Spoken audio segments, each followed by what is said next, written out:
Sir, I need you to breathe with me. The calm, steady voice cut through his spiral of terror. You're having a panic attack, not a heart attack. 47 floors above the city, the executive elevator had become their prison when the cable snapped, trapping the billionaire CEO with the woman he'd never truly noticed. Samson's dark eyes snapped toward the sound, focusing for the first time on the woman pressed against the elevator's back wall. Portia Thomas, the curvy cleaning supervisor he'd passed countless times without truly seeing, watched him with intelligent concern rather than the fear he expected. Her rich mahogany skin glowed under the emergency lighting, and her warm brown eyes held a confidence that made something shift in his chest. Look at me, she continued, her voice steady as a lighthouse in a storm. In through your nose for 4 counts, hold for 4, out through your mouth for 6. She demonstrated the breathing pattern, her natural curves rising and falling in the practical navy uniform that somehow looked elegant on her full figure. The elevator shuddered violently, and more sparks rained down from above, but Portia never flinched. As Samson struggled to match her breathing pattern, his penetrating gaze took in details he'd somehow missed during their brief encounters in corporate hallways. The way she carried herself with quiet dignity despite the chaos, how her protective braids framed a face that radiated both strength and compassion, the intelligence in her eyes that suggested depths he'd never bothered to explore. That's better, Portia said softly as his breathing began to steady. The emergency brakes caught us. We're stable for now. She moved toward the control panel, with the confidence of someone who understood the building's systems, her movements graceful, despite their confined space.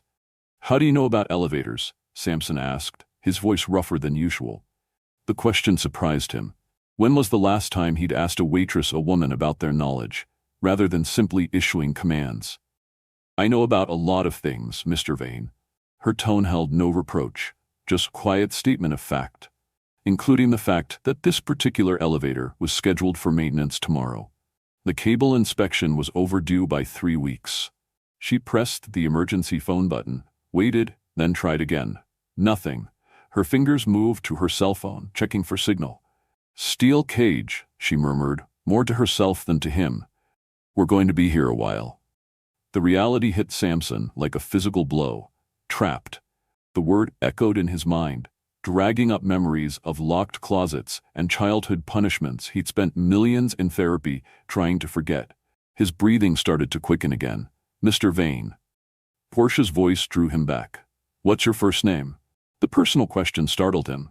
Samson. Well, Samson, I'm Portia, and we're going to get through this together. She settled onto the floor with practiced ease, patting the space beside her. Might as well get comfortable. The emergency power will keep the lights on for about 6 hours, and building security does rounds every 4 hours. Someone will notice we're missing. Samson remained standing, his perfectly tailored charcoal suit a stark contrast to her practical uniform.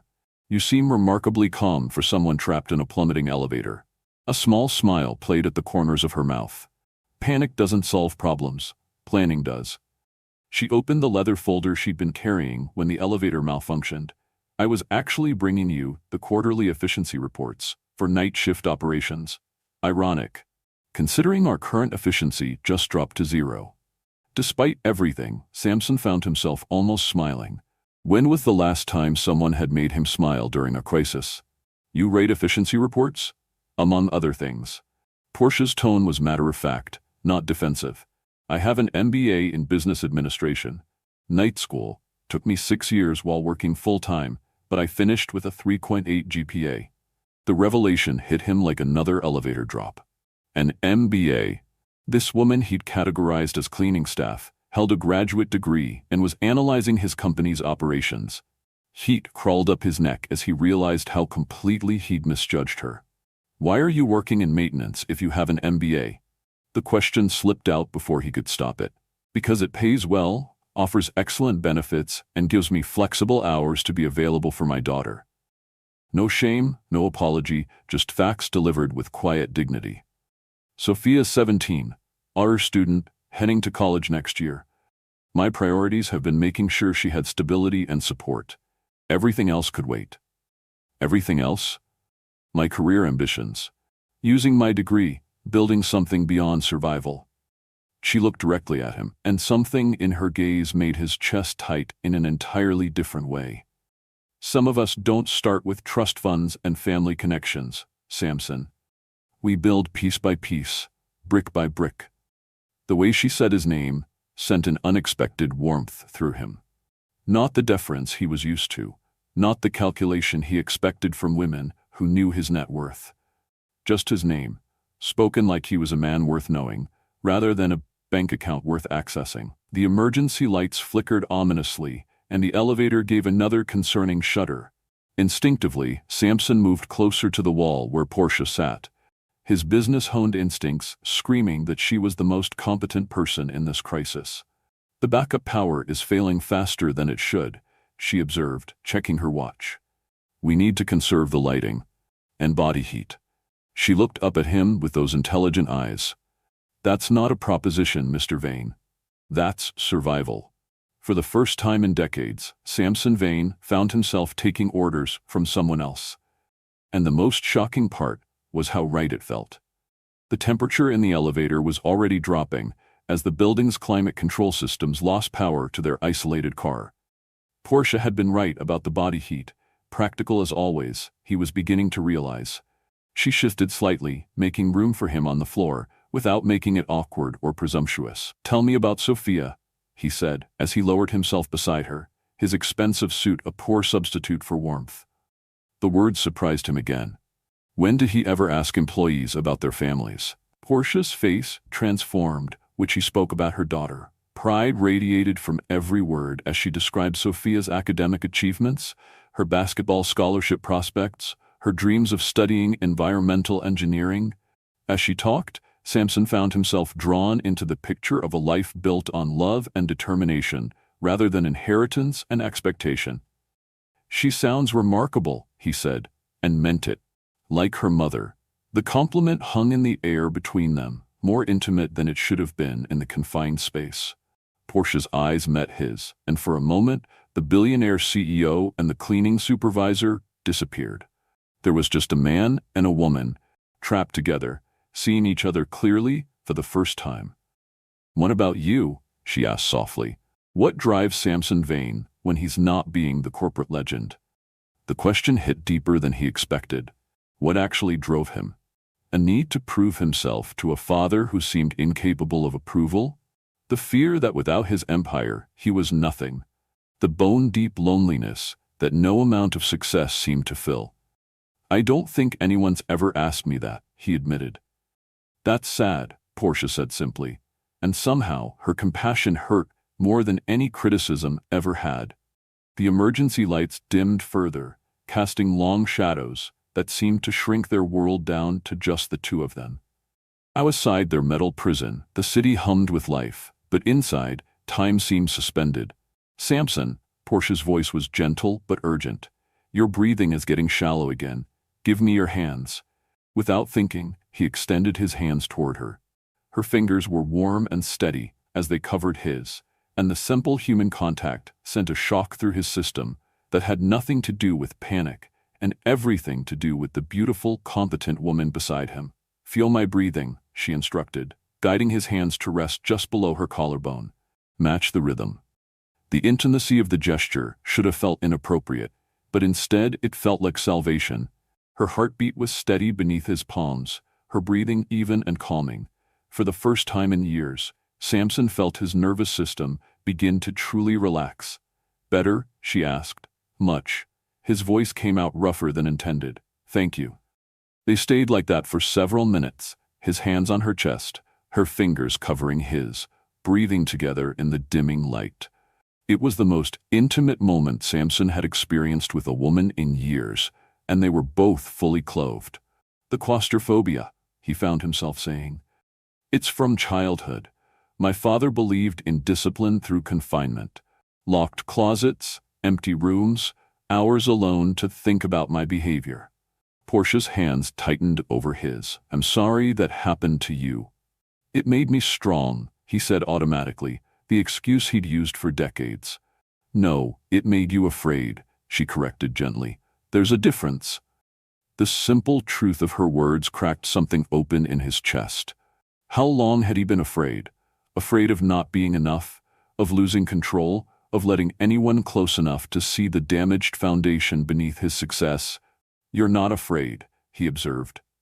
"I'm terrified," she admitted with a soft laugh. "But fear doesn't have to control you. My grandmother used to say that courage isn't the absence of fear, it's the presence of love stronger than the fear." "What do you love strongly enough to be courageous?" "Sophia, my community, the possibility of building something meaningful." She paused, her eyes searching his face in the fading light. "What about you? What do you love, Samson?" The question echoed in the silence between them. What did he love? Not his empire, not really. That was about proving himself. Not his lifestyle, that was about the image he projected. When had he last felt genuine love for anything or anyone? Before he could answer, the elevator lurched violently to one side, throwing them against each other. Samson's arms came up instinctively to shield Portia, pressing her back against the wall as sparks showered down from the damaged ceiling. For a heart-stopping moment, he thought they were falling again. But they weren't falling. They were pressed together, his body covering hers protectively, his face inches from hers in the flickering emergency light. Her breath was warm against his cheek, her curves soft beneath his protective embrace. And in that moment, suspended between fear and salvation, Samson Vane discovered what it felt like to want to protect someone more than himself. "Are you hurt?" he whispered, his lips almost brushing her ear. "No," she breathed back. But neither of them moved to separate. Time seemed suspended as they stayed frozen in that position, his body shielding hers, her hands gripping the lapels of his suit jacket. The corporate titan and the cleaning supervisor, the billionaire and the single mother, the man who had everything and the woman who had built everything herself. All those labels fell away, leaving just two people discovering each other in the most unexpected circumstances. The emergency lights flickered once more and went out completely, plunging them into absolute darkness. In the blackness, Portia's voice was steady and warm. "Now we really have to depend on each other." And for the first time in his adult life, Samson Vane realized that depending on someone else might not be weakness after all. It might be the strongest thing he'd ever done. Hours passed in the darkness, marked only by the occasional groan of stressed metal and the steady rhythm of their breathing.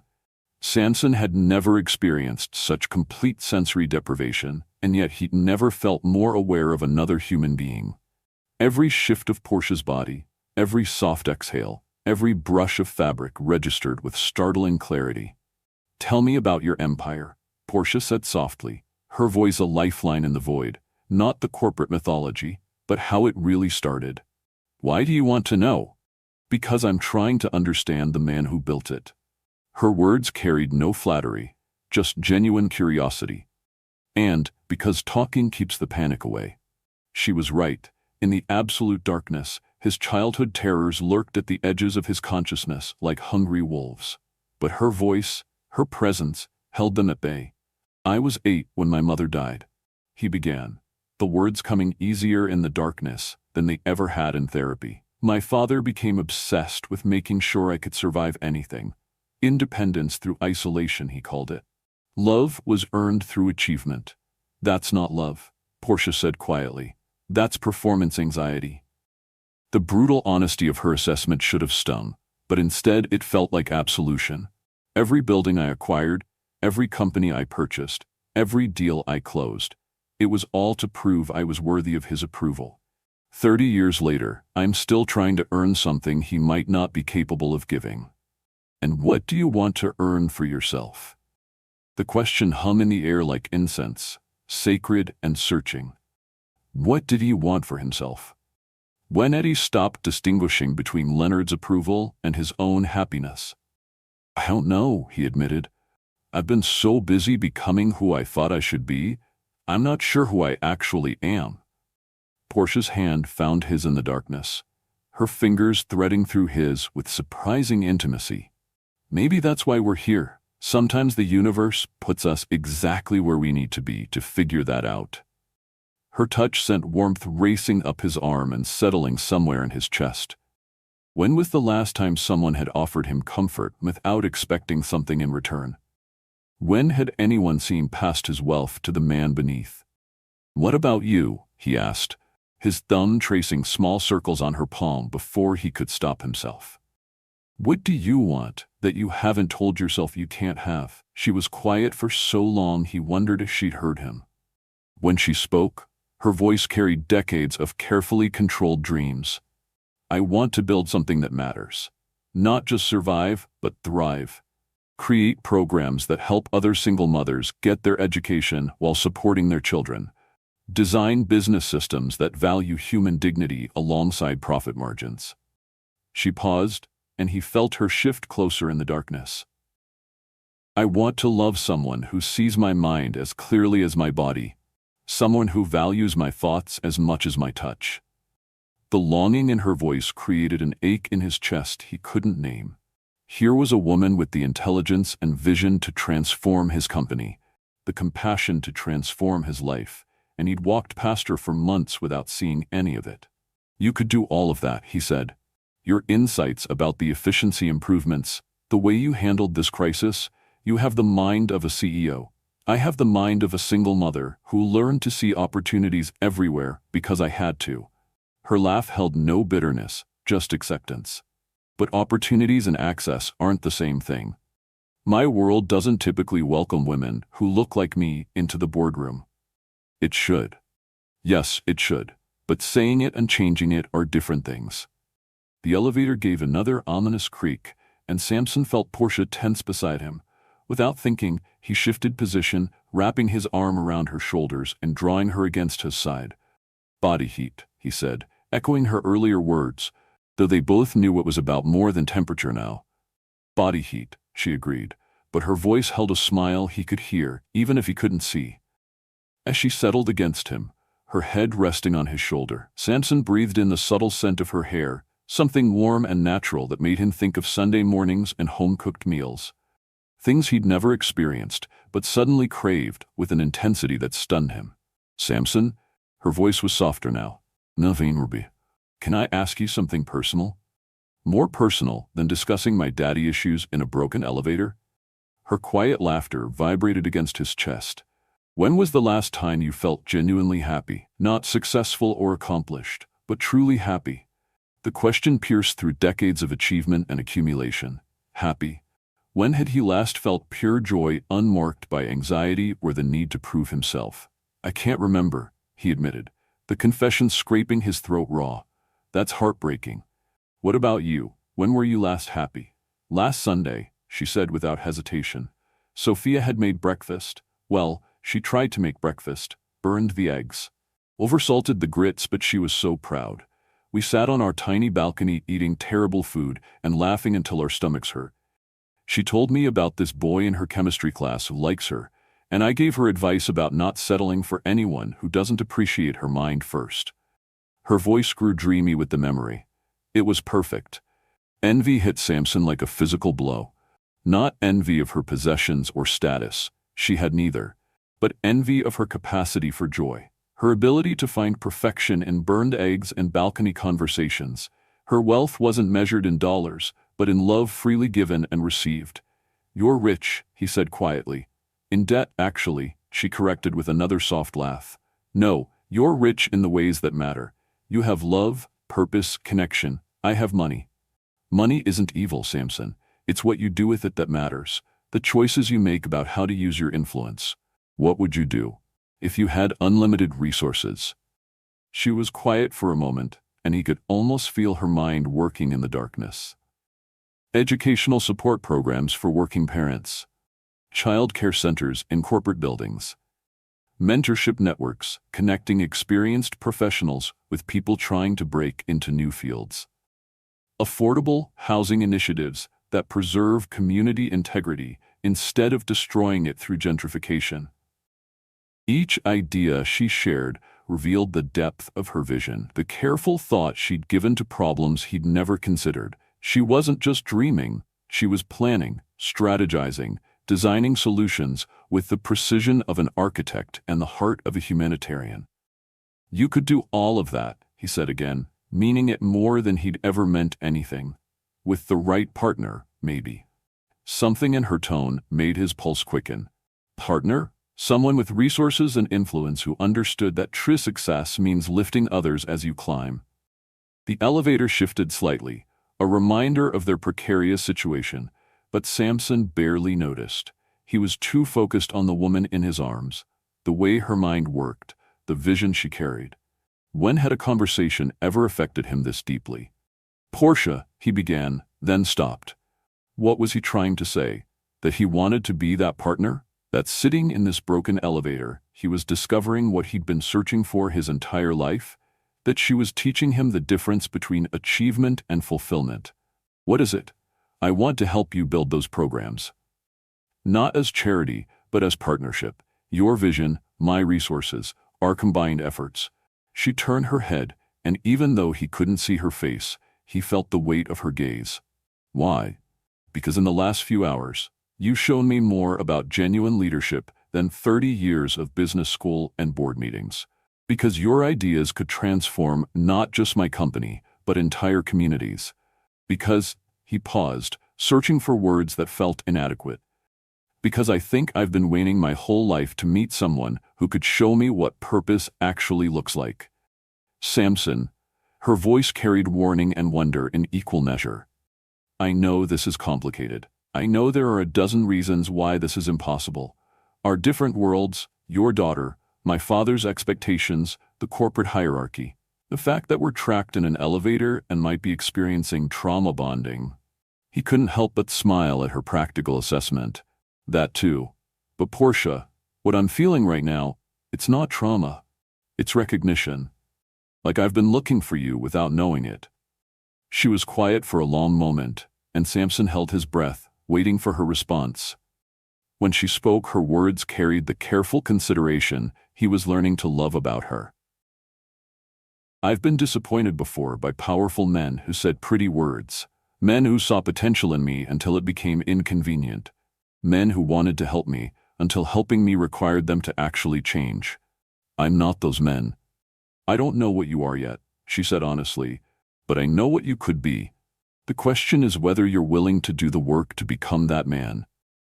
Before he could respond, the elevator lurched violently to one side, throwing them both against the wall. This time the movement was sustained, a slow, grinding shift that suggested something fundamental had given way in the cable system. We're sliding, Portia said, her voice sharp with new urgency.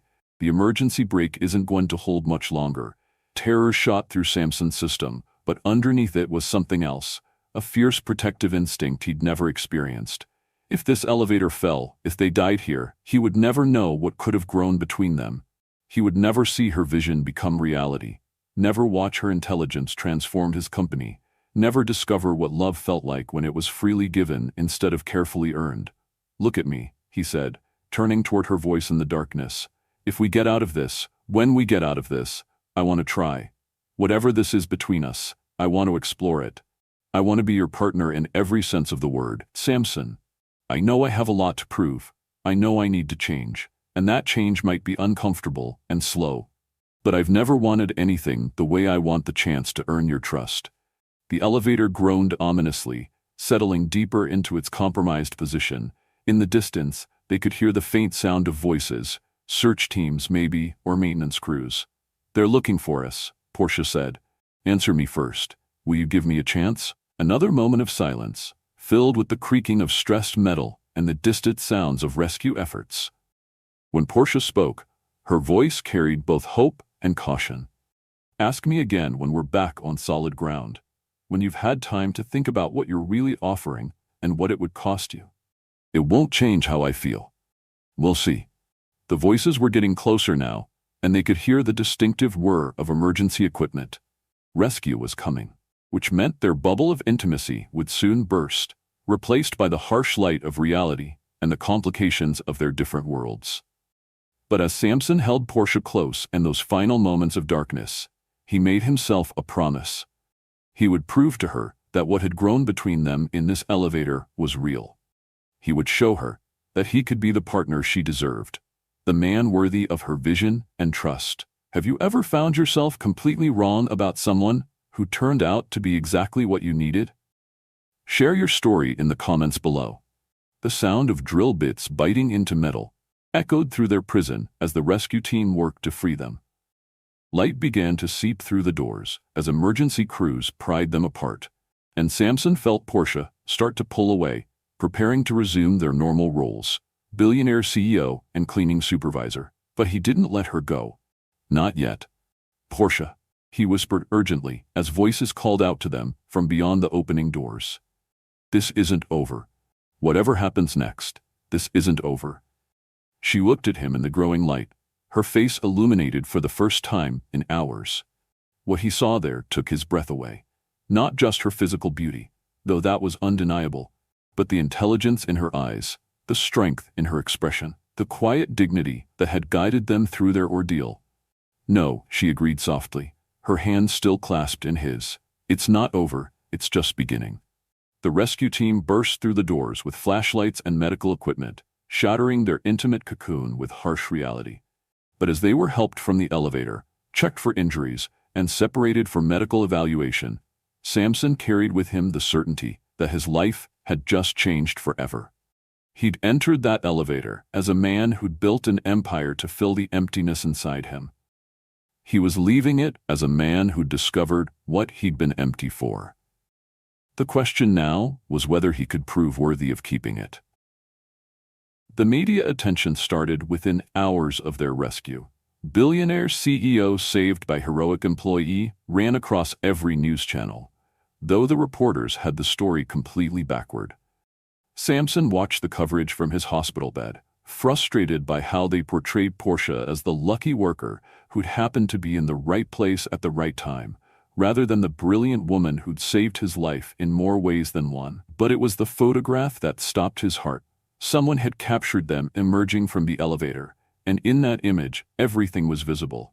The protective way his arms circled her waist, the trust in her eyes as she looked up at him, the intimate connection that had nothing to do with employer and employee and everything to do with two souls who'd found each other in the darkness. Dr. Rosalind Derrick finished her examination with professional efficiency. Mild dehydration, some muscle tension from stress, but you're both remarkably well considering the ordeal. I do want to see you back in a week for follow-up. Both of us? Samson asked, hope threading through his voice.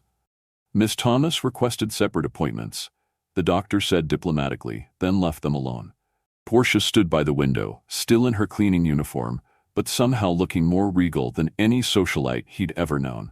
The morning light caught the curve of her shoulders, the elegant line of her neck, and Samson felt the same surge of desire that had surprised him in the elevator's darkness.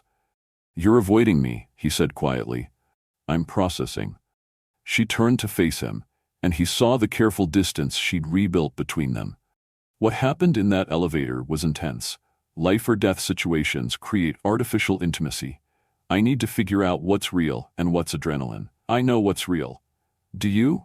Because in about an hour, you're going to walk back into your corner office and your designer suits and your world of board meetings and charity galas. I'm going to put on my uniform and go back to cleaning bathrooms. And we're both going to remember that some barriers exist for good reasons. Her words stung because part of him wondered if she was right. Would what they'd shared survive the harsh light of their different realities? Have dinner with me, he said impulsively. Samson, not at some fancy restaurant where photographers can hide in the bushes. Somewhere that matters to you. Let me see your world the way you saw mine. She studied his face for a long moment, looking for something he hoped she'd find. You really want to meet my daughter? I want to meet the person who matters most to you. This isn't a game for me, she warned. Sophia's heart, my reputation in my community, my job. I'm risking all of it by even considering this. Then I better prove I'm worth the risk. 3 days later, Samson found himself standing outside a modest apartment complex in a neighborhood his driver had needed GPS to locate. He'd traded his usual Armani for dark jeans and a simple button-down, though he still felt overdressed. In his hands, he carried not flowers, but something Portia had mentioned wanting: advanced business journals and case studies on corporate social responsibility. Sophia answered the door with her mother's intelligent eyes and a teenager's frank assessment. So you're the billionaire who got stuck in an elevator with Mama. And you're the honor student heading to college, he replied. Your mother talks about you constantly. Good things, I hope. Amazing things. She's very proud of you. Sophia stepped aside to let him in, and Samson was struck by the warmth of the small apartment. Every piece of furniture looked carefully chosen and lovingly maintained. Family photos covered the walls. Portia's graduation from college, Sophia's academic awards, multi-generational family gatherings that spoke of deep roots and strong connections. Mama's in the kitchen pretending she's not nervous, Sophia said with the bluntness of youth. Fair warning. My friends are all convinced you're either going to break her heart or try to turn her into some kind of trophy wife. I told them Mama's too smart for either of those things, but I'm watching you anyway. I would expect nothing less, Samson said solemnly. If I had a daughter, I'd want her to be as protective as you are. Something in his tone must have satisfied her because Sophia's stance relaxed slightly. She really likes you, more than she wants to admit. Mama doesn't trust easy, not after some of the losers she dated before. But when she talks about you, her whole face changes. Before Samson could respond, Portia emerged from the kitchen wearing a simple blue dress that accentuated her curves and made her skin glow. She'd done something different with her hair, soft curls framing her face, and the effect was breathtaking. You came, she said, and he heard both surprise and pleasure in her voice. Did you think I wouldn't? I thought you might remember all the reasons this was complicated and change your mind. The only thing I've been thinking about is how to convince you to give me a chance. Dinner was a revelation. Portia had cooked. Nothing fancy, but everything made with love and attention to detail. As they ate, Samson found himself drawn into easy conversation with both women. Sophia was sharp, funny, and refreshingly direct. She grilled him about his business practices, his thoughts on income inequality, his plans for using his wealth responsibly. It was like being interviewed by a 17-year-old investigative journalist. Sophia wants to study environmental engineering, Portia said with obvious pride. She's been accepted to 3 universities with scholarship offers. Which programs are you considering? Samson asked, genuinely interested. As Sophia described her academic goals and her vision for sustainable development, Samson saw where she'd inherited her mother's passion for meaningful work. This was a family that thought beyond themselves, that planned for impact rather than just success. What made you choose environmental engineering specifically? He asked. Climate change isn't going to fix itself, Sophia said, matter-of-factly. And someone's got to design the solutions. Might as well be someone who understands what it's like to live with the consequences of environmental inequality. Her intelligence was staggering, her determination inspiring. Samson found himself wondering what might have been different in his own life if he'd had this kind of purpose at her age, if he'd been raised to think about contribution rather than accumulation. After dinner, Sophia diplomatically excused herself to work on homework, leaving Samson and Portia alone on the small balcony she described in the elevator. The city lights spread out below them, and the warm evening air carried the sounds of their neighborhood. Children playing, music from nearby apartments, the comfortable sounds of community life. Your daughter is remarkable, Samson said. She's my heart, Portia replied simply. Everything I've done for the past 17 years has been about giving her opportunities I didn't have. You've done an incredible job. We've done an incredible job. It takes a village, and I've been blessed with a good one. She gestured toward the neighboring apartments. Mrs. Rodriguez watched Sophia after school for years. Mr. Jenkins taught her chess and helped with math homework. The pastor's wife drove her to basketball practice when I had to work late. That's real wealth, Samson. People who show up for each other. He understood what she was telling him. This wasn't just about dating her. It was about understanding and respecting the community that had shaped her, the network of relationships that sustained her. If he wanted to be part of her life, he needed to earn his place in that world, not expect her to abandon it for his. I want to learn, he said quietly. How to be part of something bigger than myself. How to build the kind of connections that matter. It's not something you can buy, she warned. I know. It's something you earn through showing up, being consistent, caring about people's lives beyond what they can do for you. Portia turned to study his face in the soft light from the apartment. "You're serious about this?" "I'm serious about you. About us. About becoming the kind of man who deserves what you're offering." They were standing close now, close enough that he could see the pulse at her throat, smell the subtle perfume she wore. The air between them felt charged with possibility and caution in equal measure. "Samson," she began, but he could see the moment her resolve weakened, when the careful distance she'd maintained began to crumble. "Tell me what you're thinking," he said softly. "I'm thinking this is dangerous, that I could fall for you so hard it breaks something in me that might not heal. And I'm thinking I might be willing to risk it anyway." The admission hung between them like a bridge neither was quite ready to cross. But when Samson reached up to cup her face gently in his hands, she didn't pull away. "Can I kiss you?" he asked, the words barely a whisper. Instead of answering with words, she rose on her toes and met him halfway.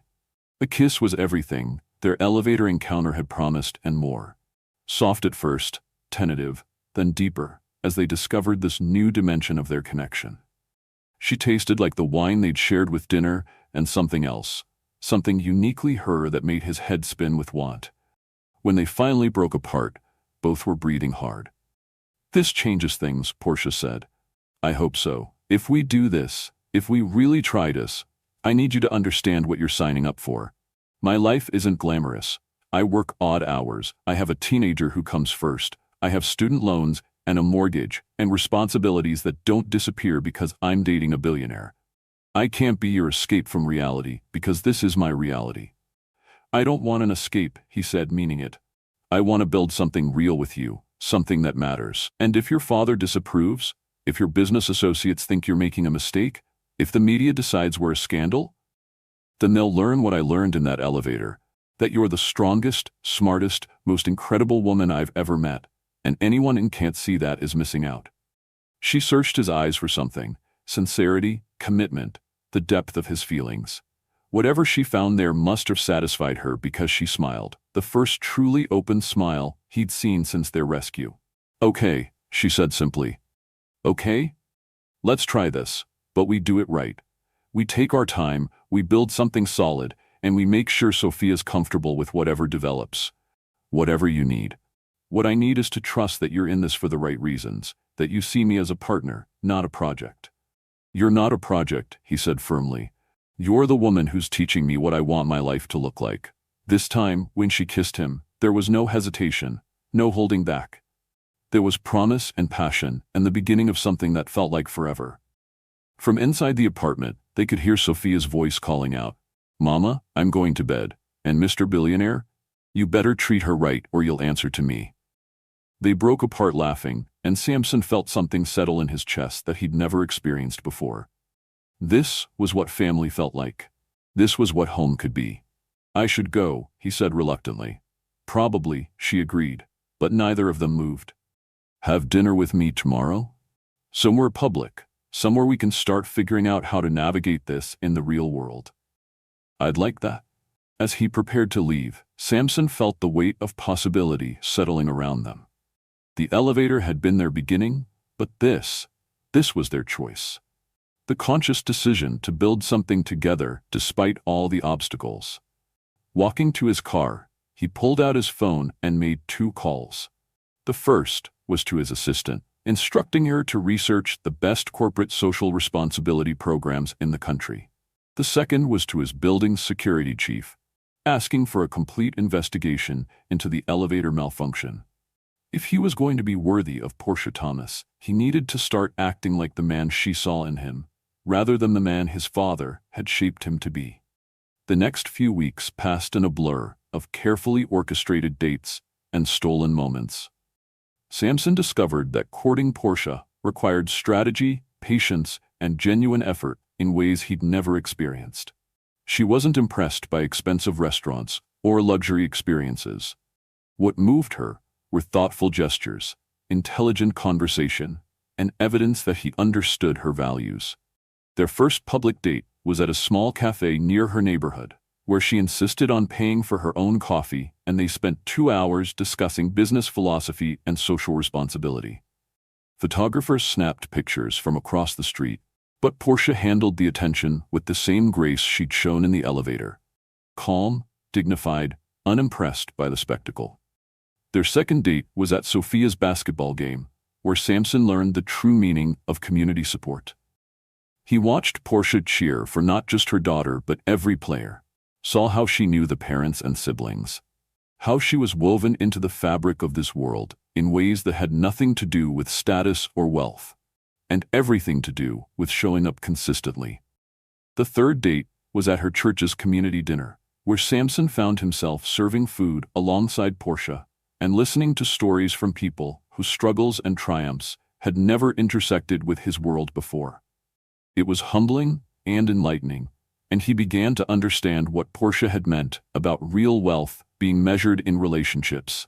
But it was their fourth date that changed everything. Portia had agreed to join him for a formal dinner at his penthouse, neutral territory where they could talk without photographers or community obligations. She arrived looking stunning in a simple black dress that emphasized her curves, and Samson felt his breath catch the same way it had in the elevator. "This is beautiful," she said, taking in the panoramic city views from his windows. "It's lonely," he admitted. "I never realized how lonely until I started imagining what it would feel like to share it with someone." They'd had dinner catered from her favorite restaurant, and as they ate, their conversation drifted from business to personal, from careful to intimate. The wine relaxed them both, but it was the growing emotional connection that made the air between them feel charged with possibility. "Dance with me," Samson said suddenly, extending his hand. "There's no music. There will be." He activated his sound system, and soft jazz filled the space. As he drew her into his arms, Samson felt the same electric awareness that had started in the elevator, magnified now by weeks of growing feelings and careful courtship. They moved together slowly, her body fitting against his with perfect rightness, her curves pressed against his chest, her hand warm in his, and he could feel the rapid pulse at her throat that matched his own elevated heartbeat. "Portia," he murmured against her ear, and felt her shiver in response. "I know," she whispered back. "I feel it too." When she lifted her face to his, the kiss was inevitable.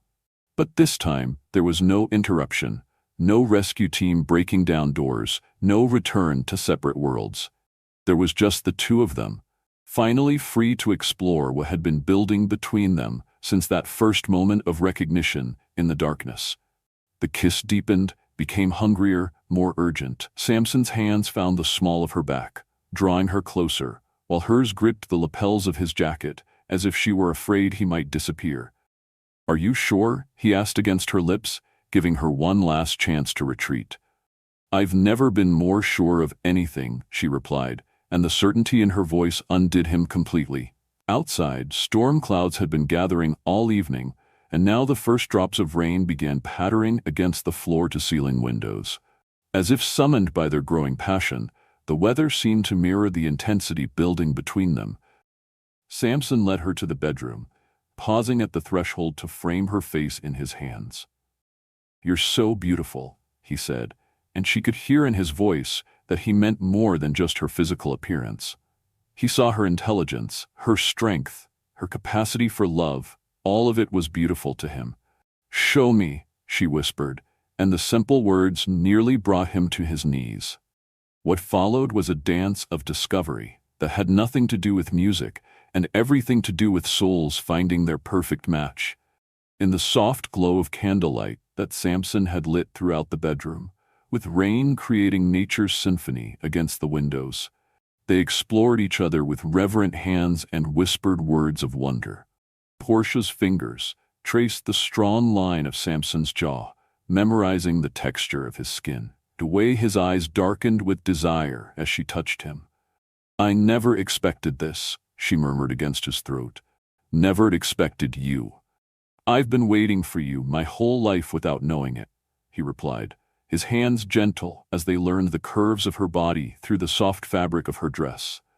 "You're perfect." "No," she corrected with a soft smile, "but I'm perfect for you."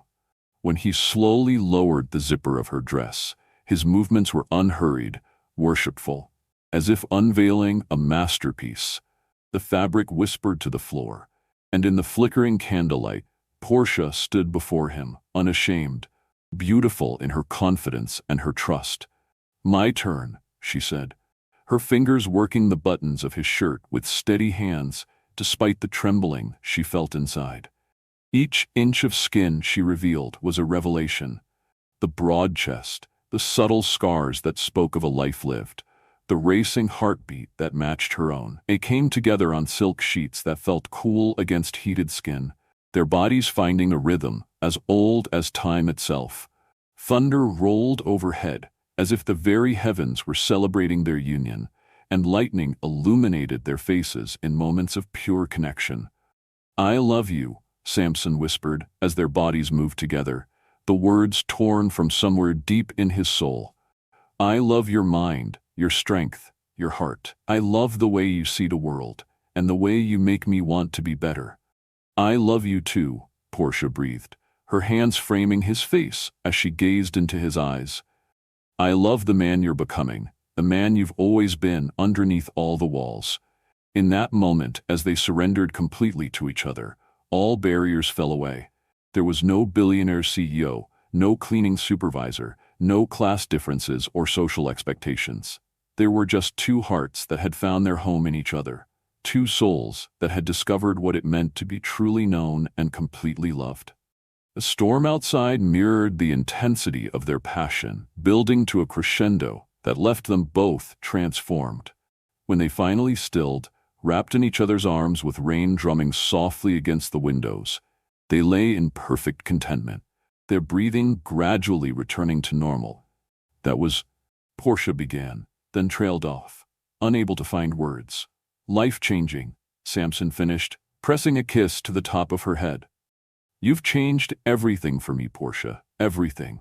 They spent the hours before dawn talking in whispers, sharing dreams and fears with the intimacy of lovers who had found safety in each other's arms.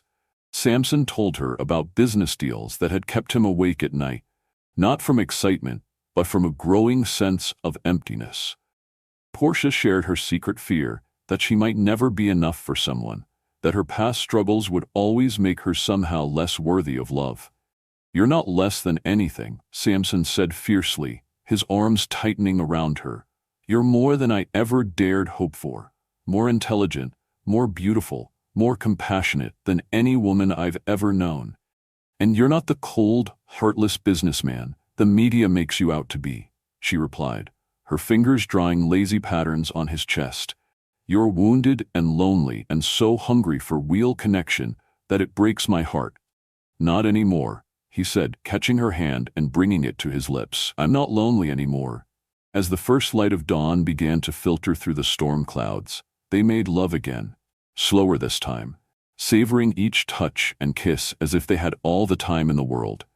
It was a celebration of what they'd found, a promise of what they were building together. But their peaceful morning was shattered by the sharp sound of the private elevator arriving at the penthouse level. Samson frowned, pulling on pants as he went to check the security system. His blood ran cold when he saw who was stepping out of the elevator. "Leonard," he breathed. "Your father?" Portia asked, quickly wrapping herself in Samson's shirt, which fell to mid-thigh on her curvier frame. He wasn't supposed to be back from Europe for another week. The sound of the front door opening echoed through the penthouse, followed by Leonard Vane's cultured voice calling out, "Samson, I know you're here. Your doorman was quite helpful." "Stay here," Samson said quietly, but Portia was already shaking her head. "No. If we're doing this, if we're building something real, then hiding from your family isn't an option." "Portia, you don't understand. My father is a snob, a bigot, someone who thinks people like me aren't good enough for people like you." Her voice held no anger, just weary resignation. "I've dealt with men like your father before, Samson. The question is whether you're going to stand with me or try to protect his feelings." Before he could answer, Leonard appeared in the bedroom doorway, his silver hair perfectly styled despite the early hour, his expensive suit immaculate. His pale eyes took in the scene, his son shirtless, the beautiful black woman wearing only Samson's shirt, the rumpled bed that told its own story, and his face went carefully blank. "I see I'm interrupting," Leonard said, his voice carrying decades of aristocratic disdain. You're early, Samson replied, moving protectively closer to Portia. Obviously. Leonard's gaze shifted to Portia, and she felt the weight of his assessment like a physical thing. I don't believe we've been formally introduced. I'm Leonard Vane. Portia Thomas, she replied, chin lifted, meeting his scrutiny head-on. Pleased to meet you, Mr. Vane. Miss Thomas, yes, I've heard about you. The cleaning lady who was trapped with my son. How fortuitous for you. The insult was delivered with surgical precision, designed to wound without appearing overtly hostile. But Portia had faced down worse than Leonard Vane, and she didn't flinch. Actually, I'm the MBA graduate who kept your son alive during a mechanical failure that could have killed us both, she corrected calmly. But I can understand how you might prefer the simpler version of events. Leonard's eyebrows rose slightly, whether in surprise at her education or her boldness, Samson couldn't tell. Indeed, well, I'm sure you'll understand that I need to speak with my son privately. Family business. Of course, Portia said graciously. I should get home anyway. Sophia will be wondering where I am. Sophia? Leonard inquired. My daughter. She's 17, headed to college in the fall with a full academic scholarship. Something flickered in Leonard's eyes at the mention of educational achievement, but his expression remained carefully neutral. How nice for her. As Portia gathered her things, Samson felt the moment slipping away from him. This wasn't how he'd wanted his father to meet the woman he loved. This wasn't how he'd wanted their perfect night to end. I'll drive you, he said, but Portia shook her head. I'll take a cab. You need to talk to your father. She paused at his side, rising on her toes to press a soft kiss to his cheek. Call me later? Count on it. After she left, the silence in the penthouse felt oppressive. Leonard made himself a cup of coffee with the familiarity of someone who had spent considerable time in his son's home, then settled into one of the leather chairs overlooking the city. Sit down, Samson. I'll stand. Suit yourself. Leonard sipped his coffee, studying his son with the same calculating gaze that had made him a formidable businessman. How long has this been going on? 3 weeks. 3 weeks and you're already bringing her to your bedroom. That seems precipitous. I'm 38 years old, Leonard. I don't need your permission to date. Date. Leonard repeated the word as if it tasted unpleasant. Is that what we're calling it? Because from where I'm standing, it looks like my son and heir is having an affair with the help. She's not the help, Samson said, his voice dangerously quiet. She's an intelligent, accomplished woman who happens to work for my company. And what's between us is none of your business. Everything you do is my business when it affects the family reputation and the company's interests. How does my relationship with Portia affect either of those things?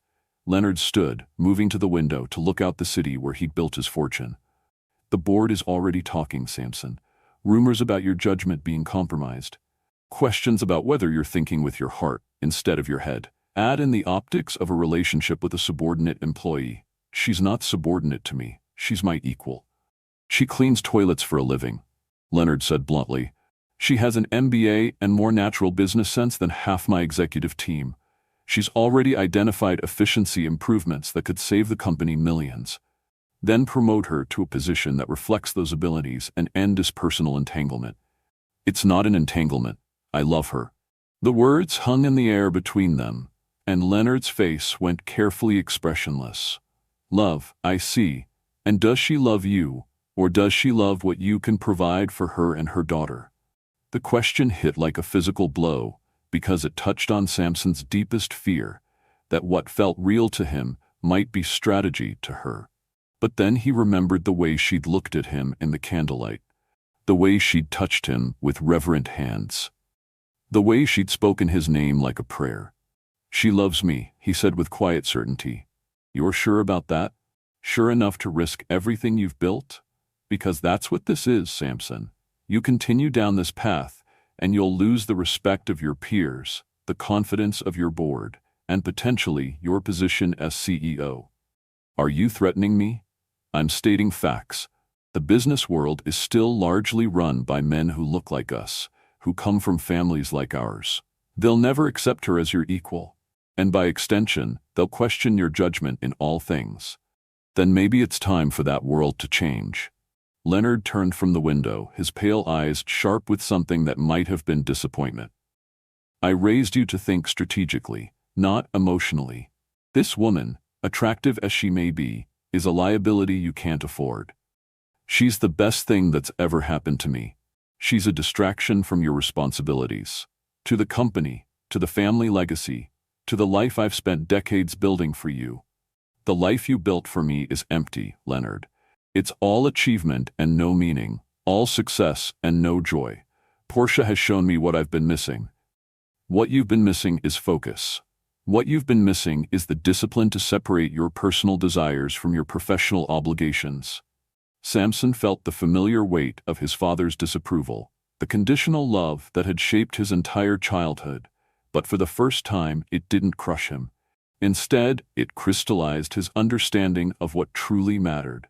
I'm not ending things with Portia, he said quietly.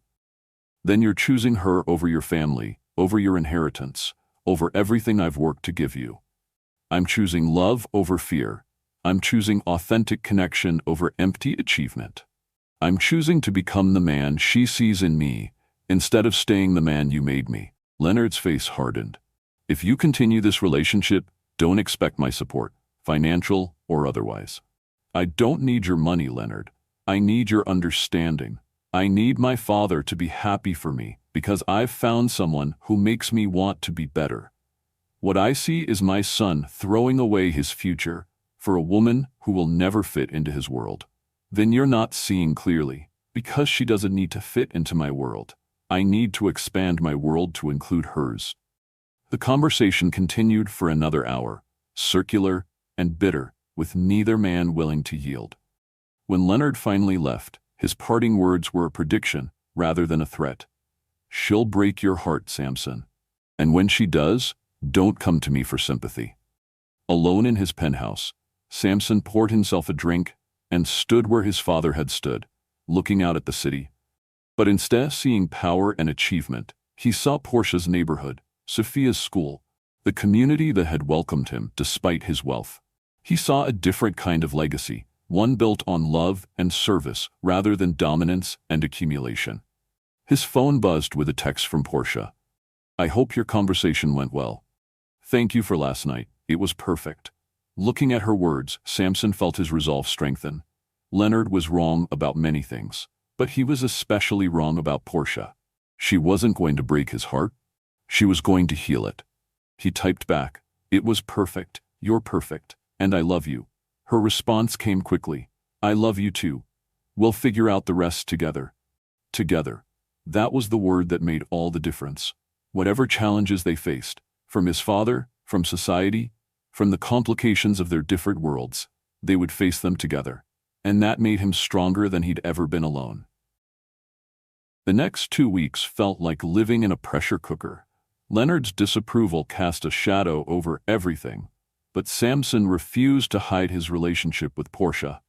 If anything, his father's reaction made him more determined to prove that love could transcend the artificial barriers of class and race. But the corporate world was proving less forgiving than he'd hoped. The Hartley account is reconsidering their contract, his CFO reported during the Monday morning board meeting. Apparently, they have concerns about leadership stability. Based on what? Samson asked, though he suspected he knew the answer. Market perception, social media commentary, the general feeling that you might be distracted. Around the polished conference table, several board members shifted uncomfortably. Samson could read their faces, some sympathetic, others concerned, a few openly disapproving, but it was Louis Doyle's satisfied smirk that caught his attention. Perhaps, Louis said smoothly, we should discuss how personal relationships might impact professional judgment. My personal life has no bearing on my ability to run this company, Samson replied evenly. Doesn't it? The elevator incident, the media attention, the dramatic shift in your priorities.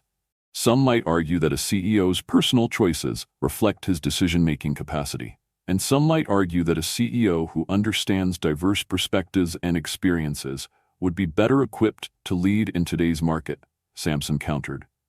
Diversity is admirable, Louis agreed with false sincerity. But there are appropriate ways to demonstrate it.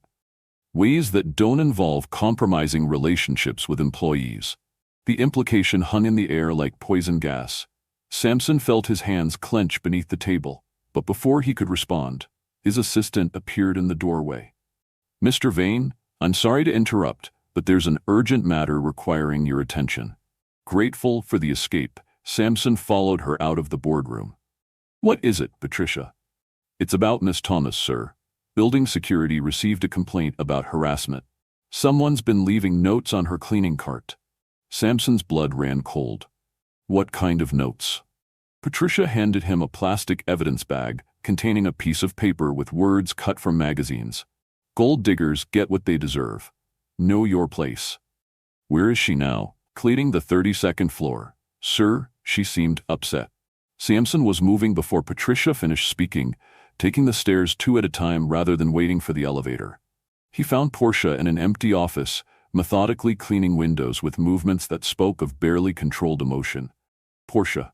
She turned, and he saw the careful mask she wore slip for just a moment, revealing the hurt and anger underneath. "You heard about the note. I'm so sorry. Security is investigating. This is the third one, Sampson." "Third? Why didn't you tell me about the others?" "Because I hoped they'd stop. Because I didn't want to give you another reason to doubt whether this was worth it." She set down her cleaning supplies and faced him fully. "The first one told me to stay in my lane.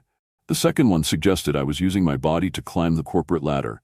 This one—" She gestured toward the evidence bag in his hand. "This one feels like a threat.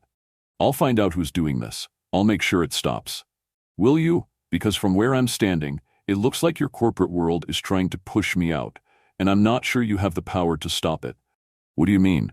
"I mean, Janet Morrison warned me that some of the executives are calling me a distraction.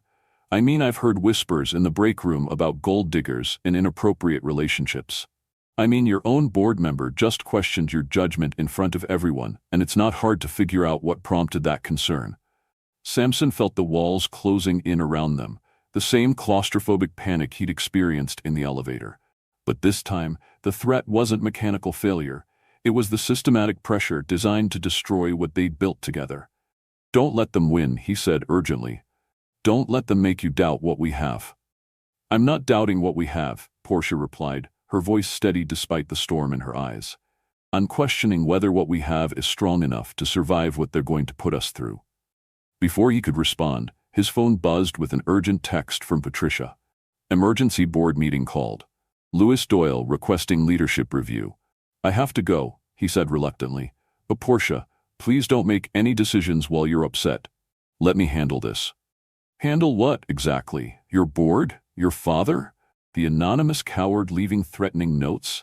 You can't fix everything, Sampson." "I can protect you." "I don't need protection. I need a partner who's willing to fight for us even when it costs him something." The words hit like a challenge and a plea combined. As Sampson looked at the woman he loved, strong, dignified, refusing to be diminished by others' prejudices, he realized she was right. This wasn't about protection. This was about choice. Every day, in every interaction, he had to choose her, choose them, choose the kind of man he wanted to be. "Then watch me fight," he said quietly. The emergency board meeting was exactly what Sampson had expected, a thinly veiled attempt to destabilize his leadership using his relationship with Portia as ammunition. Louis Doyle had done his homework, presenting market research about public perception, client feedback, and employee morale. The simple fact is, Louis concluded, leadership requires sacrifice. Sometimes that means sacrificing personal desires for the greater good of the company. And sometimes, Sampson replied, standing at the head of the conference table, leadership means evolving beyond outdated prejudices that limit our potential. This isn't about prejudice, isn't it? Because from where I'm sitting, it sounds like you're suggesting that my relationship with an MBA-educated efficiency expert who has already identified millions in cost savings is somehow detrimental to this company. An MBA-educated efficiency expert who cleans toilets, Louis shot back. An MBA-educated efficiency expert who works in facilities management while raising a daughter and whose insights have already improved our operational processes. If you can't see the value in that perspective, then perhaps you're the one whose judgment should be questioned. The room went silent. Several board members looked uncomfortable, caught between corporate politics and basic human decency. But Samson wasn't finished. Miss Thomas has brought more innovative thinking to this company in 3 weeks than some people have contributed in 3 years. If the choice is between a board that can appreciate diverse talent and a board that clings to elitist prejudices, then I know which one this company needs to thrive. You're letting emotion cloud your judgment, Lewis pressed. I'm letting humanity inform my leadership. There's a difference. After the meeting, as board members filed out in uncomfortable clusters, Samson felt the weight of what he'd just done. He'd drawn a line in the sand, made it clear that attacking Portia meant attacking him. Some would respect that kind of loyalty. Others would see it as weakness. But as he returned to his office, he found Richard Perry waiting with a concerned expression. "We found something," the security chief said without preamble. "The harassment isn't random, it's coordinated." "What do you mean?" "The notes, the timing, the specific language used. It's designed to destabilize both Ms. Thomas and your relationship with her. Someone's orchestrating this to create maximum pressure." "Who?"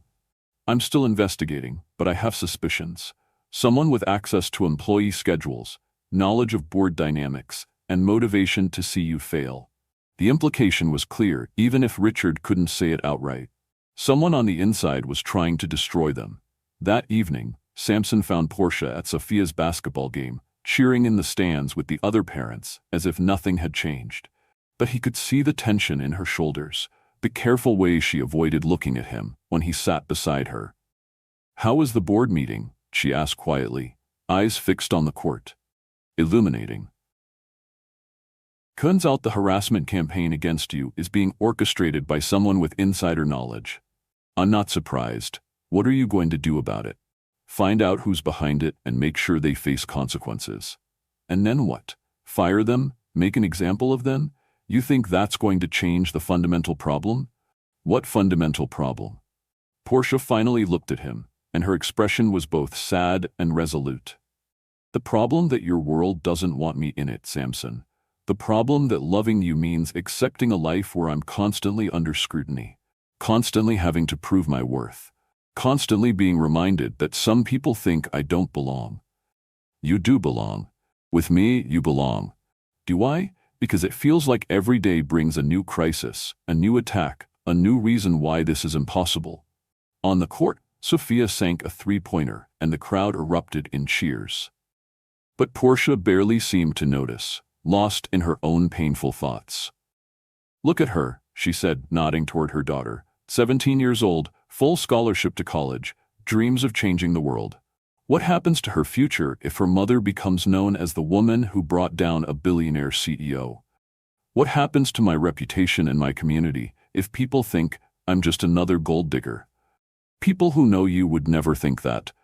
People who know me, yes, but what about the people who don't? What about the business world you want me to be part of? What about the society events and corporate functions where I'll always be the cleaning lady who got lucky?" Samson felt the conversation slipping away from him. Felt Portia pulling back not from love, but from the impossibility of their situation. "Are you saying you want to end this?" "I'm saying I need you to understand what you're asking me to sacrifice.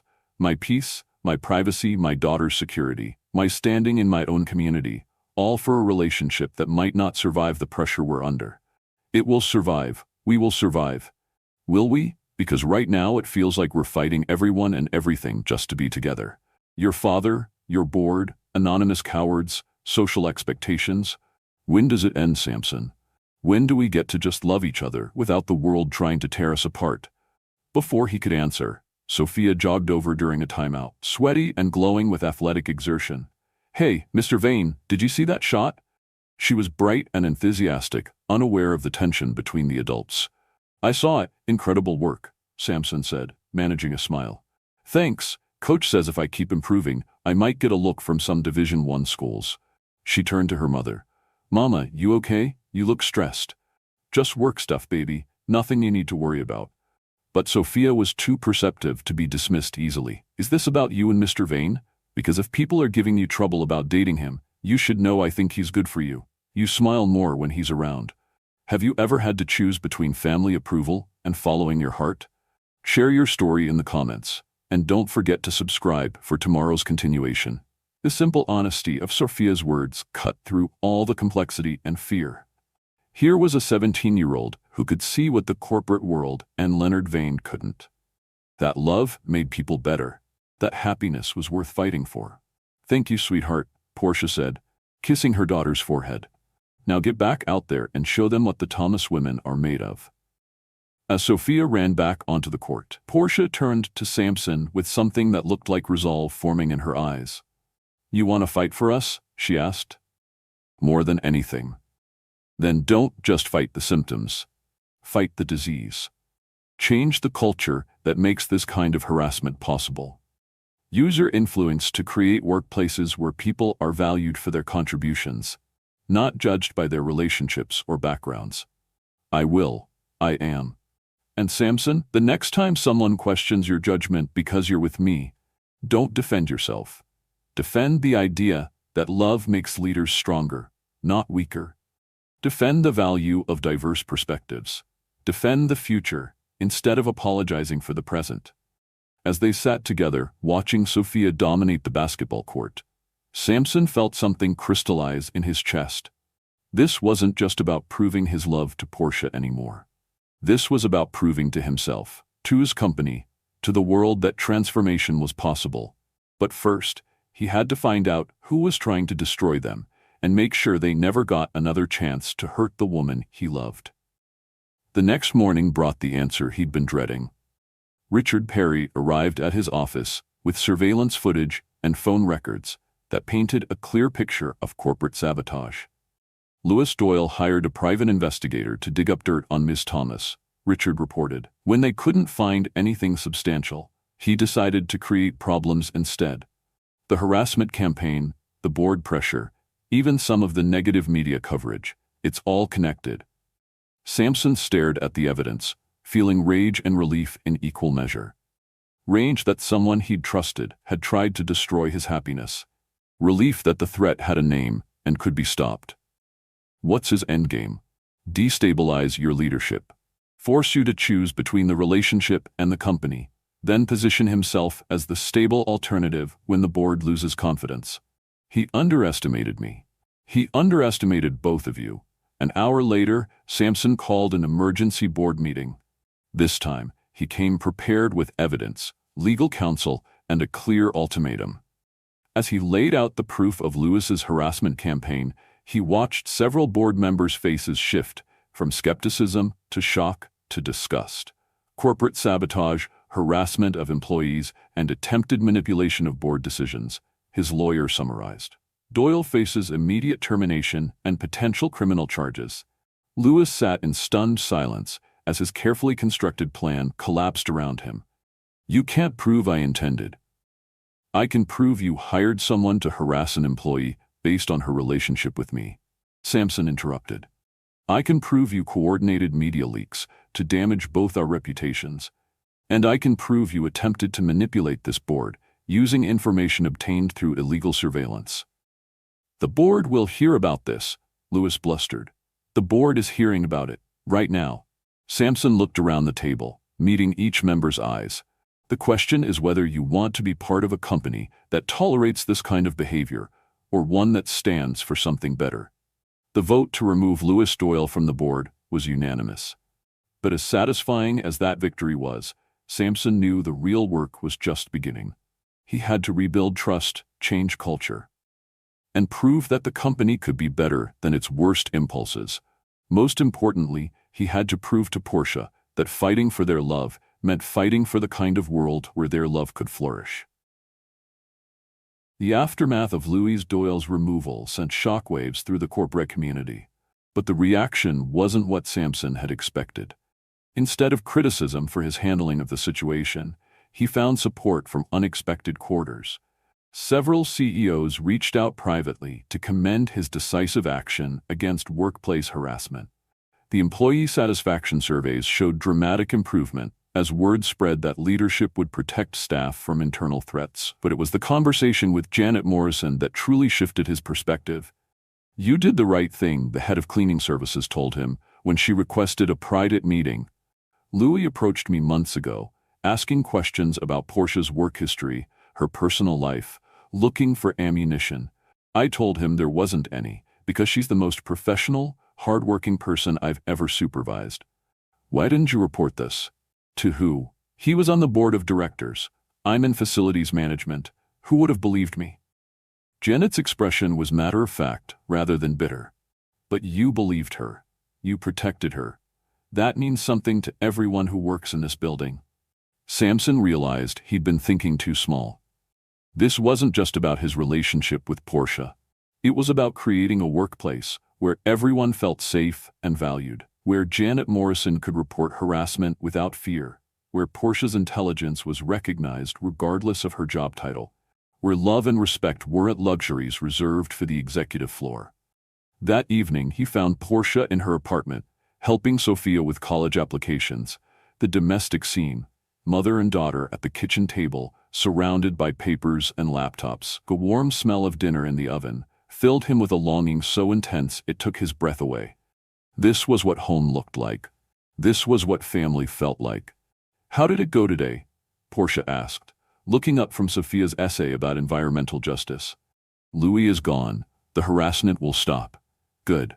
She returned to the essay, but he could see the tension in her shoulders that hadn't disappeared with the threat. There's something else, he said, settling into the chair across from them. I want to create a new position at the company, Director of Organizational Excellence. Someone who can identify efficiency improvements, design employee development programs, and serve as a bridge between management and staff. Sophia looked up with interest, but Portia's expression remained carefully neutral. That sounds like a good idea. There are several qualified candidates you could consider. I want you to consider it. Samson, before you say no, hear me out. The salary would be commensurate with your education and the value you'd bring. Full benefits, flexible schedule to accommodate Sophia's needs, and complete autonomy to implement changes you think would benefit the company. You're offering me a job because we're dating. I'm offering you a job because you're brilliant and the company needs your expertise. The fact that we're dating means I have to be extra careful to ensure it's merit-based, not favoritism. Sophia looked between them with the frank assessment of someone who'd watched her mother navigate professional obstacles her entire life. Mama, you've been talking about programs like this for years. Isn't this your chance to actually implement them? It's more complicated than that, baby. Why? Because people will think you got the job because of Mr. Vane? So what? You're qualified. You have the degree. You have the ideas. Let them think what they want while you prove them wrong. The 17-year-old's pragmatic wisdom cut straight to the heart of the matter. Samson watched Portia's face as she processed her daughter's words, saw the moment when fear began to give way to possibility. There would have to be conditions, Portia said slowly. Name them. Transparent hiring process. Panel interviews with people who don't know about our relationship. Performance evaluations based on measurable outcomes. And if it doesn't work, if I can't do the job, or if the relationship creates problems, I walk away from both with no hard feelings. Agreed. And one more thing. I want to design programs that help other single parents advance their careers. Childcare support, flexible scheduling, educational assistance. If I'm going to do this, I want to make sure other women don't face the barriers I've faced. Done. 3 weeks later, Portia Thomas was officially hired as Director of Organizational Excellence after a competitive interview process that left the hiring panel impressed by her vision and qualifications. The announcement was met with genuine enthusiasm from employees who'd watched her work ethic for months, though Samson knew there would always be whispers about how she'd gotten the position. But those whispers quieted when Portia's first quarterly report identified $3 million in potential savings through improved processes and employee retention strategies. They disappeared entirely when her pilot childcare program reduced turnover in the facilities department by 60%. The real test came 6 weeks into her new role, when Leonard Vane requested a meeting with the woman who'd stolen his son's attention. Samson offered to attend the meeting, but Portia declined. If your father and I are going to have a relationship, it needs to be based on mutual respect, not your protection. They met at Leonard's private club, a bastion of old money, and older prejudices, where Portia's presence drew curious stares from members who'd never seen a black woman in the dining room except as staff. Leonard rose as she approached, his manners impeccable, even if his approval remained withheld. "Miss Thomas, thank you for agreeing to meet with me. Mr. Vane, I have to say, this isn't exactly my usual lunch spot." "I imagine not." Leonard gestured for her to sit, studying her with the calculating gaze that had intimidated business rivals for decades. "I'll be direct. I want to understand what you want from my son." "I want him to be happy," Portia replied simply. "That's it? No interest in his fortune, his social position? His ability to provide security for you and your daughter?" "Mr. Vane, I've been providing security for myself and my daughter for 17 years. I don't need your son's money. I need his love, his respect, and his partnership in building something meaningful together." "And what would that something be?"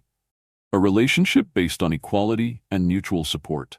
A family that values authenticity over appearances. A legacy that's measured in lives improved rather than dollars accumulated."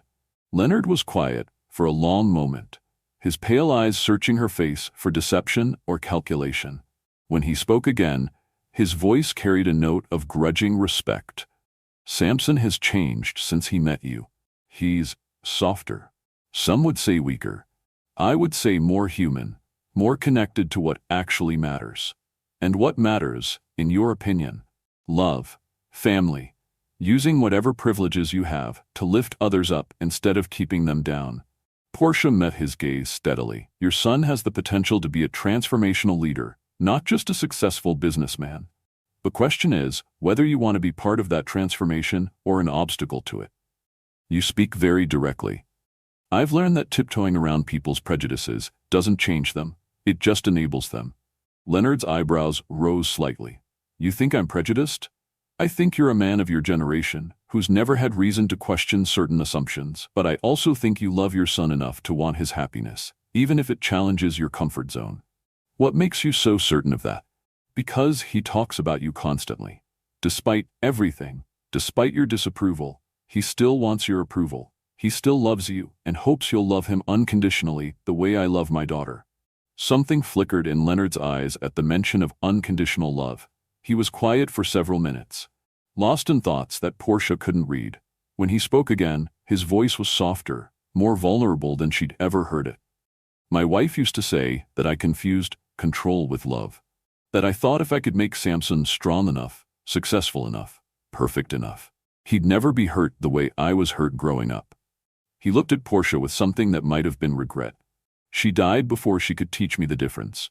It's not too late to learn, isn't it? Samson and I have barely spoken since our confrontation about you. He's made his choice, and it wasn't me. He didn't choose me over you. He chose love over fear. There's a difference." Portia leaned forward slightly, her voice gentle but firm. "Your son loves you, Mr. Vane. But he's tired of feeling like he has to earn that love through achievement. He wants a father who celebrates his happiness, not one who sees it as a threat to family stability. And if I can't be that father, then you'll lose him, not to me, but to the wall you've built between love and approval." Leonard was quiet again, staring out the window at the city where he'd built his empire. When he looked back at Portia, she saw something she hadn't expected: uncertainty, vulnerability, the fear of a man who'd suddenly realized he might have been wrong about everything that mattered. "What would you have me do?" "Get to know me. Not as the woman who's dating your son, but as the person who loves him enough to want him to heal his relationship with his father. Ask me about my work, my daughter, my dreams. Let me ask you about your life, your marriage, what you hope Samson's future looks like. And if I discover I still don't approve, then at least your disapproval will be based on knowledge rather than assumption. And maybe, if you're honest with yourself, you'll discover that your fears have more to do with losing control than protecting your son."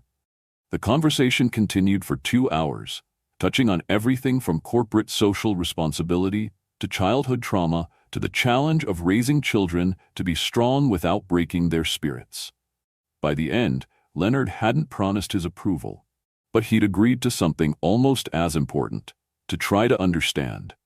A week later, Leonard surprised everyone by showing up at one of Sophia's basketball games. He sat stiffly in the bleachers, overdressed for the gymnasium environment, but he stayed for the entire game. When Sophia scored the winning basket, he actually applauded.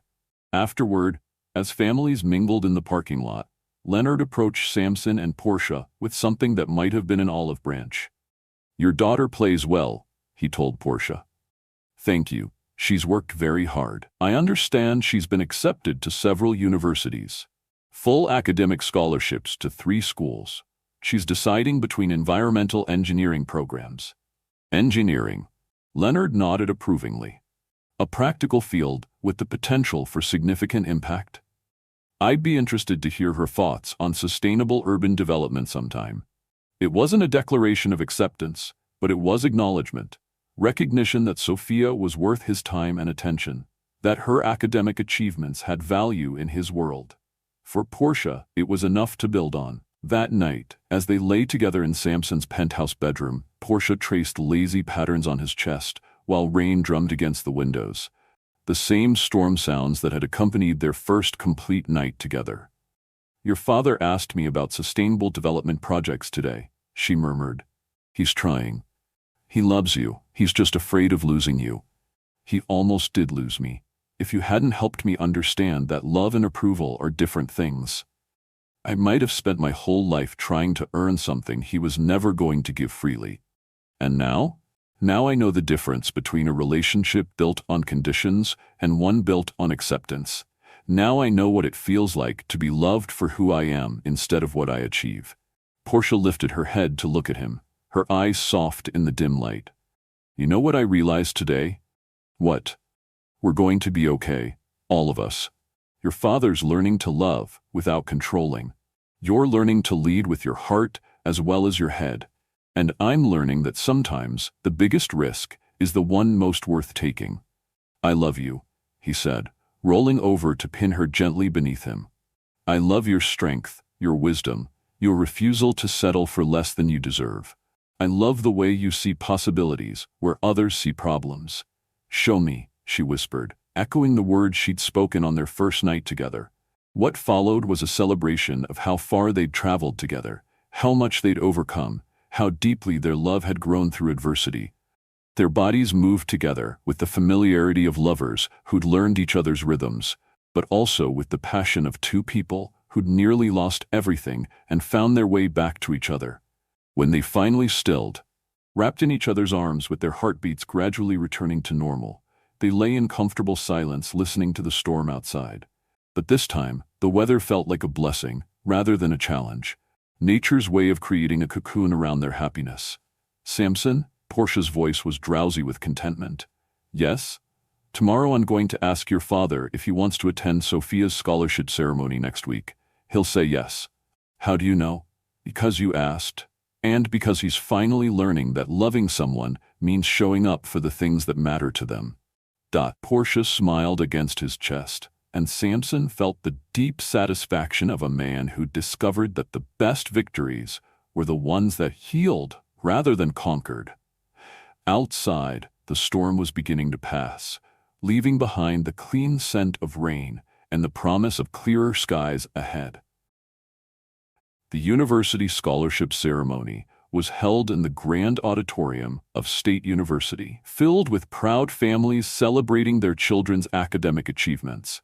Samson adjusted his tie nervously as they found their seats, still amazed that Leonard had accepted Portia's invitation and was seated beside them, looking distinguished but appropriately subdued for the occasion.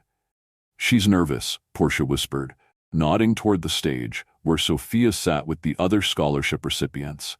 "She's been practicing her speech for weeks. She'll be brilliant," Samson assured her, reaching over to squeeze her hand, just like her mother. Leonard leaned forward slightly. "What scholarship is she receiving again?" "The Patricia Williams Memorial Scholarship for Environmental Justice," Portia explained. "It's awarded to students who demonstrate both academic excellence and commitment to addressing environmental inequality in underserved communities." "Impressive." Leonard's tone carried genuine respect. "That's quite an honor." When Sophia's name was called, the entire Thomas family section erupted in cheers. Samson watched with pride as the 17-year-old who'd once grilled him about his business ethics walked confidently to the podium, her natural grace reminiscent of her mother's dignity. Environmental justice isn't just about protecting the planet, Sophia began, her voice clear and strong.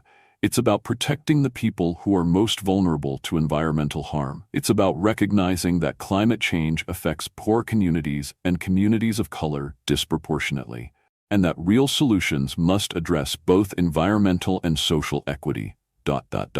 As she spoke about her plans to design sustainable infrastructure for low-income housing, Samson felt a surge of emotion that caught him off guard. This brilliant young woman was going to change the world, and he'd been privileged to witness the beginning of her journey. More than that, he was going to be part of her family, part of the love and support that would sustain her through the challenges ahead. She gets her passion from her grandmother, Portia murmured, dabbing at her eyes with a tissue. Mama always said education was the one thing nobody could take away from you. And her intelligence from her mother, Leonard added quietly, causing both Samson and Portia to look at him in surprise. When Sophia finished her speech to thunderous applause, she looked directly at their section and smiled, a radiant expression of joy and gratitude that encompassed her entire support system. As she left the stage, Samson saw her stop to hug a distinguished-looking woman in the front row.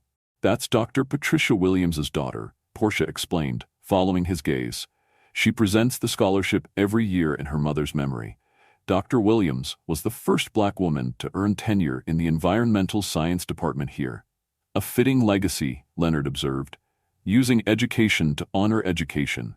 After the ceremony, they gathered in the reception hall, where scholarship recipients mingled with their families and university officials. Sophia was glowing with excitement as she introduced them to professors, fellow students, and program administrators.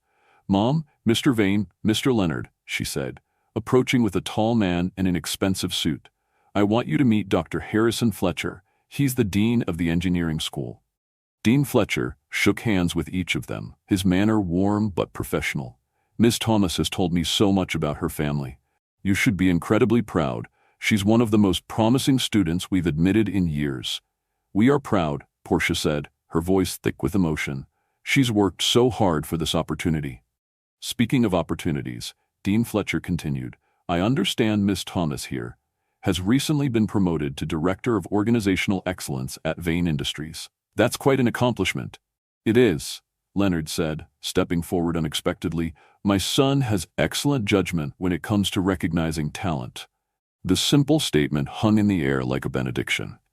Leonard Vane, who'd spent months questioning Samson's relationship with Portia, had just publicly endorsed her professional capabilities to a university dean.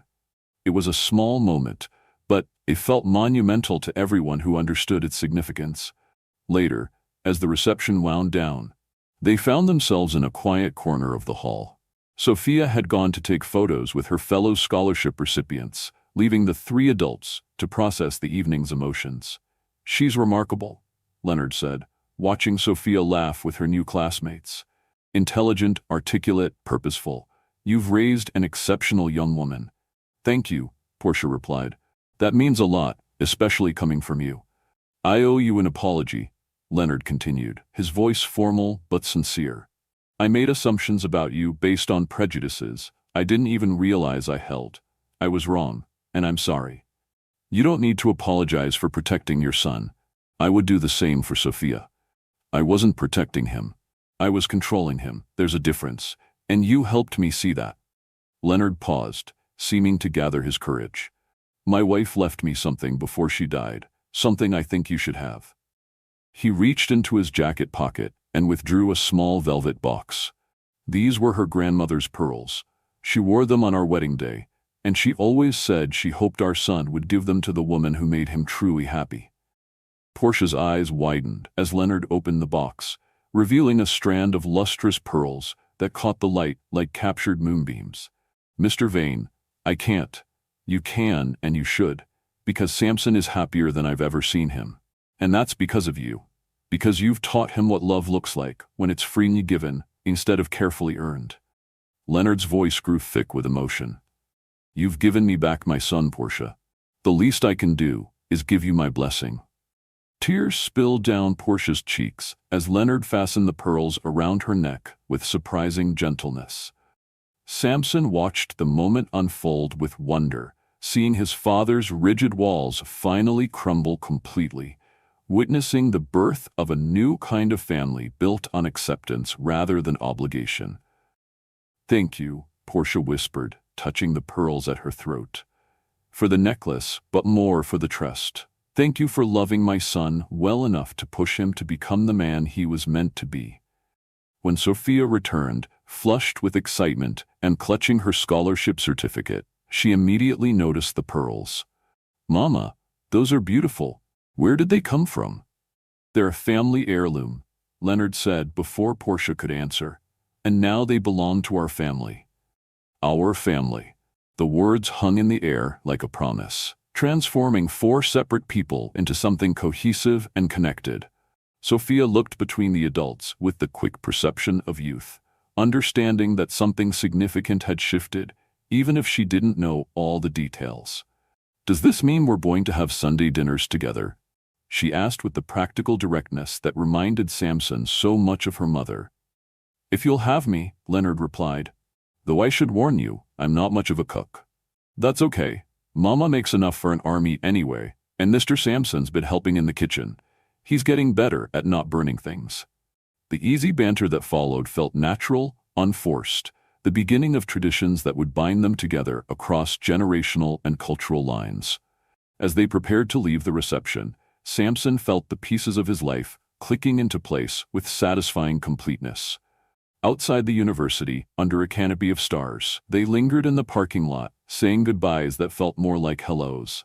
Leonard embraced Sophia with grandfatherly affection, telling her he looked forward to hearing about her first semester. He shook Samson's hand with warmth that had been absent for months, the gesture of a father who was proud of his son's choices. But it was his goodbye to Portia that moved Samson most. Leonard took her hands in his and looked directly into her eyes. "Welcome to the family," he said simply, officially and completely. After Leonard left, the three of them stood together in the warm evening air, processing the magnitude of what had just occurred. Sophia was the first to break the contemplative silence.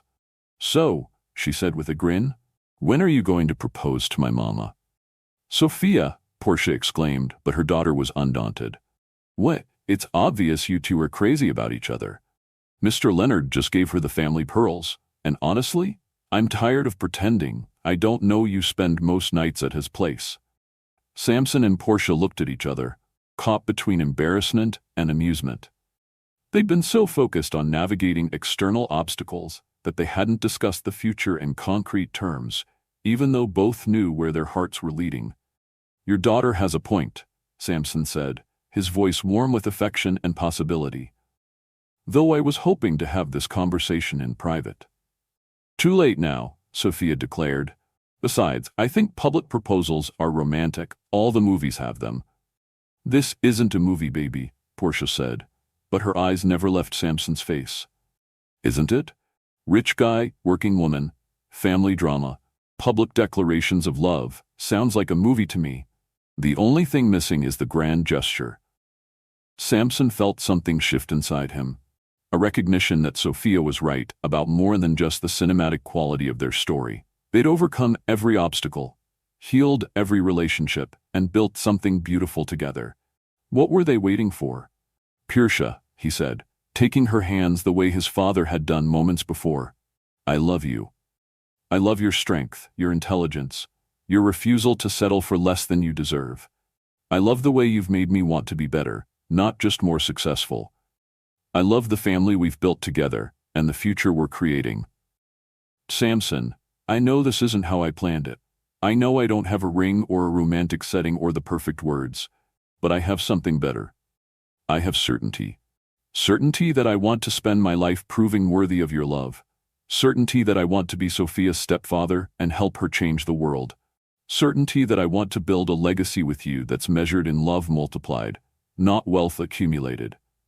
Tears were streaming down Portia's face, and Sophia was bouncing on her toes with excitement. Portia Thomas, will you marry me? Will you let me love you officially and completely for the rest of our lives? Yes, she whispered, then louder. Yes, of course, yes. As Samson lifted her off her feet and spun her around under the stars, Sophia whooped with joy.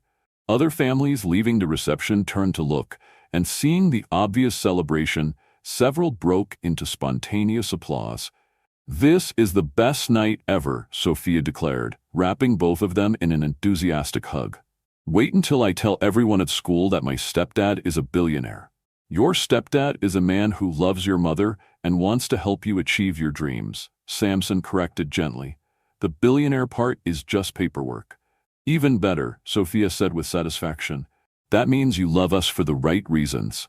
As they stood together in the parking lot, engaged couple, future stepdaughter, family pearls catching starlight, Samson marveled at the journey that had brought them to this moment. It had started with a mechanical failure, a broken elevator, and two people trapped together in the darkness. It was ending with choices made in full light, love freely given, and a future built on the strongest foundation possible. Authentic connection. So when's the wedding? Sophia asked as they finally headed toward their cars. We haven't even talked about that yet. Portia laughed. Well, you better figure it out soon. I graduate in June, and I want to be able to tell people at graduation that my parents are officially married. Parents. The word settled into Samson's heart with perfect rightness. He was going to be a father, not through biology, but through choice. He was going to help raise this remarkable young woman, support her dreams, and watch her change the world. June it is, he said, catching Portia's surprised look. If that's what you want. What I want, Portia said, standing on her toes to kiss him under the stars, is a lifetime of nights exactly like this one. Family, love, celebration, and the knowledge that we chose each other despite every obstacle. Then that's what you'll have, Samson promised, starting now and lasting forever. As they parted ways for the evening, Portia and Sophia heading home to process the night's events. Samson returning to his penthouse to plan the future. Each carried with them the deep satisfaction of a dream realized through courage, persistence, and the transformative power of love. The elevator that had trapped them together had become the beginning of everything that mattered. And tomorrow, they would start building the rest of their lives on the foundation they discovered in that darkness. That real wealth was measured in love shared, real success was measured in lives touched, and real happiness was found in choosing each other every single day. 6 months later, Samson and Portia stood together before a small gathering of their closest family and friends. They had chosen to marry in the elegant garden of Leonard's estate, where white roses and jasmine created a fragrant canopy overhead. The setting was intimate and perfect, a celebration of love that needed no grand gestures because the love itself was grand enough. Sophia stood beside her mother as maid of honor, radiant with pride and joy. Her first semester of college had been everything she'd hoped for, and the scholarship programs Portia had helped design were already changing lives across the campus. Leonard stood as Samson's best man, the transformation in their relationship complete as father beamed with genuine happiness for his son. As they exchanged vows under the afternoon sun, their words were simple but profound. Samson promised to love Portia not just in the moments of triumph, but in the everyday challenges that build a life together. Portia promised to continue growing alongside him, to build a legacy of love and service that would honor both their individual strengths and their united purpose. When the minister pronounced them husband and wife, their kiss was witnessed by everyone who mattered, church family and corporate colleagues, the community that had shaped Portia, and the father who had finally learned to love without conditions. The photographer captured the moment perfectly. Two people who had found their forever in the most unexpected circumstances. The reception was filled with laughter, dancing, and the announcement of the Vane Tondas Foundation's expansion into educational support programs for working families. Leonard danced with Sophia, teaching her the steps while sharing stories of her new stepfather's childhood that made them both laugh. Corporate executives and church members mingled naturally, united by their shared affection for the couple. As evening fell and guests began to depart, the four of them, Samson, Portia, Sophia, and Leonard, stood together on the terrace overlooking the city. In the distance they could see the Vane Industries building, its lights twinkling like a beacon. Hard to believe it all started in that elevator. Sophia observed with the wisdom that continued to amaze the adults around her. The best things often begin when we least expect them, Leonard replied, his arm around his new granddaughter's shoulders. What matters is what we choose to build from those unexpected moments, Portia added, her hand finding Samson's. As they prepared to leave for their honeymoon, Sophia presented them with a wedding gift, a framed photo from the scholarship ceremony showing all four of them laughing together, with her inscription, "Family, not where you come from, but who you choose to love."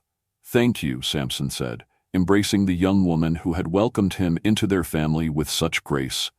"For teaching me what real wealth looks like." "Thank you for loving us both so well," Sophia replied. Later, as their car drove through the city toward the airport, Samson and Portia reflected on the journey that had brought them to this moment.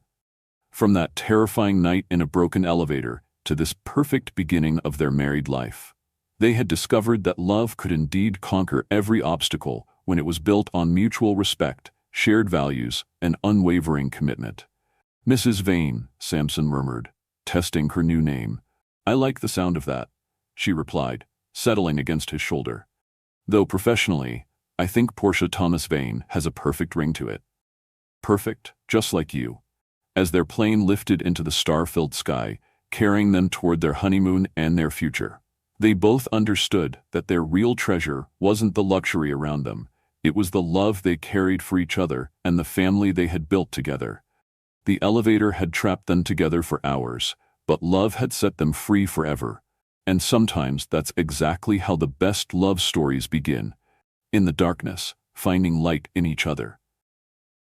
Have you ever found love in the most unexpected place? Sometimes our greatest blessings come disguised as our biggest challenges. Share your story of unexpected love in the comments below. Our Royal Story family loves celebrating real love that conquers real obstacles. If this tale of elevator love and family healing touched your heart, show some love with that like button, and make sure you're subscribed to our channel. Your support keeps these stories coming, and honestly, our Royal Story family is the best part of what we do. Join us tomorrow for another story of hearts finding their way home against all odds, because no matter what the world throws at us, love always finds a way to win.